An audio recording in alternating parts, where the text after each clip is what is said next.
Are you concerned that your baby might have reflux? It's something that can be really worrying for parents. I know, having had 2 extremely refluxy babies and 1 non-refluxy baby, the difference between having a reflux baby and not, and how difficult it can be, not to mention how many muslins you will go through in a day. Good morning, everybody. And that's how we start the morning in our house. Is that better? No good being sick, is it? Living with a reflux baby. So let's talk about some of the symptoms and things to look out for to help you work out whether your baby does have reflux, and then some of the things that you can do to help your baby. Reflux and silent reflux are often talked about together, and really the only difference is that silent reflux doesn't have the vomiting and reflux does. So silent reflux I often think of as being a bit like heartburn or indigestion in an adult. Ladies, if this is your baby and you were pregnant, then think about when you were pregnant and that kind of acid reflux that you would get then. It's really similar to what your baby is experiencing. If they have reflux, then they're being sick as well. Silent reflux, of course, then can be a little bit more tricky to spot because they haven't got that obvious symptom, which of course is the first sign, excessive sickness. And we're not just talking about posseting, which is when babies spit up a little bit of milk after they have drunk or fed. This is excessive amounts of sick. It can seem like it's the whole feed.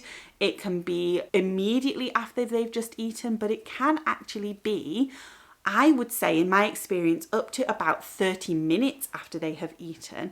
And sometimes if you go to your doctor, they will actually ask you when the baby is sick after feeding. And if they haven't been sick instantly, the doctor will say that it can't be reflux. Well, who knows? But I'm speaking from personal experience, and in the families that I have worked with, often babies are actually sick quite a while after they have taken the feed, but it's still a lot of sick, enough to need an outfit change.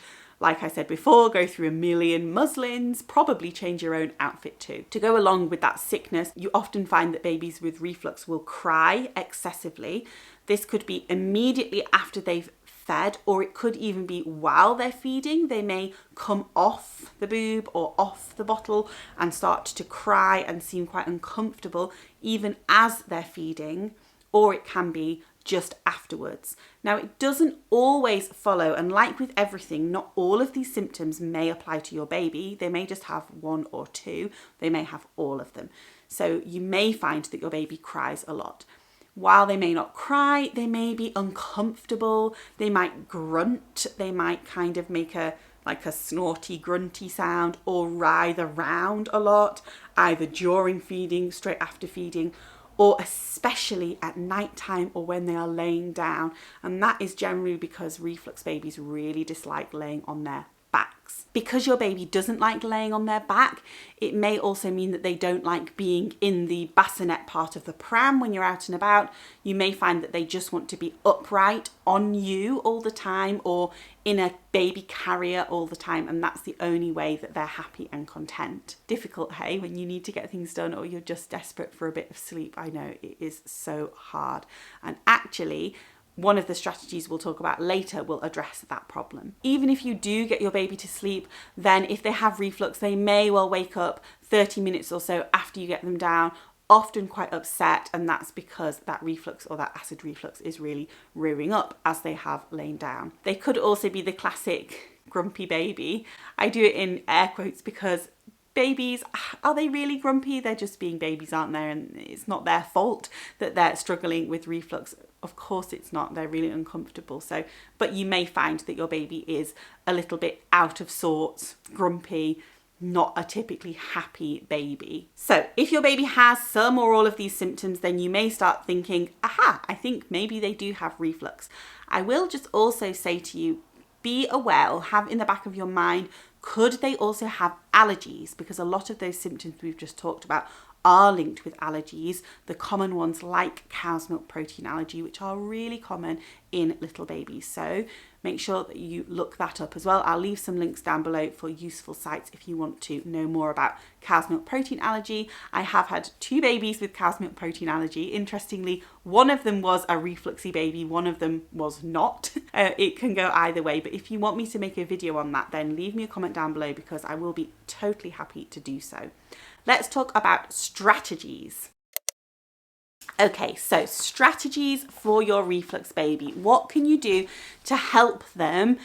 It probably isn't, I'll be honest, going to take away the symptoms altogether, because I will start with probably the biggest strategy of all. It's not really a strategy, but that is waiting. And I know it's kind of annoying for me to say that, but waiting is the thing that will help your baby's reflux to go away, because they do grow out of it. It's different for every baby, so I can't give you an exact timeline as to when your baby's reflux will stop, but it tends to be around, I'd say, the 6 to 8 month mark is when reflux will start to get better, and then by the 1 year mark, generally reflux has all but gone for most babies, unless they have allergies as well. Sometimes you will be advised to wean early with a reflux baby from 4 months old, and that of course is at the discretion of your pediatrician or the doctor that you're speaking to. In my personal experience, it did not help my babies when they started weaning. I didn't wean either of them early, actually. I waited until they were 6 months because that was my personal preference. But when I did wean them at 6 months, the reflux didn't stop. So I know that if I'd have started even earlier, it still wouldn't have helped. But some people anecdotally do find that it is helpful. Make sure that after you have fed your baby, whether they are breast or bottle fed, that you keep them upright for around 30 minutes or sometimes even longer after they have fed before you lay them down. That will really help them to be less uncomfortable when they do lay down. Try not to go earlier than that, because although it's really hard, especially in the middle of the night, to keep them upright on you for a prolonged period of time, it will come back to bite you when you lay them down and they're inevitably sick or start waking up grunting or writhing. If you have a partner there, you can always tag team maybe and give the baby to them to hold upright after you have fed so that you can go back to sleep, or vice versa. Try to keep them upright then as much as you can during the day and avoid them laying on their back for long periods of time.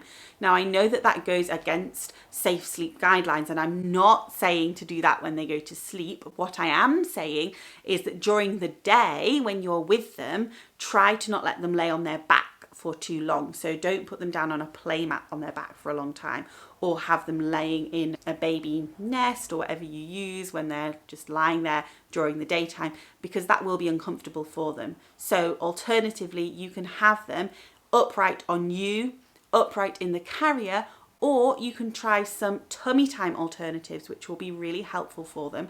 And I will leave my video here on useful tummy time alternatives that you can try. I'll link it down in the description for you as well. If you think that your baby may have reflux but you're not sure, then of course contact your health visitor or your GP, doctor, whichever country you're in, who will be able to advise you further.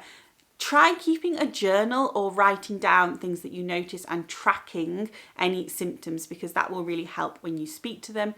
And if you want to ask any questions, then of course do so in the comments below, or you can send me a DM on Instagram or Facebook. I will leave those down below as well. And talk to each other in the comments. A lot of you are so great in my wonderful community here and give each other advice in the comments of my videos. And that is always really helpful, because often you have different ideas than I do, which I so appreciate you sharing. If your refluxy baby is very grumpy and won't stop crying, then watch this video here on how to stop a baby from crying. That was last week's video. Thank you very much for watching this one. Don't forget to subscribe for many more videos like this, and leave a comment below telling me your baby's reflux story. I'd be really interested to read it.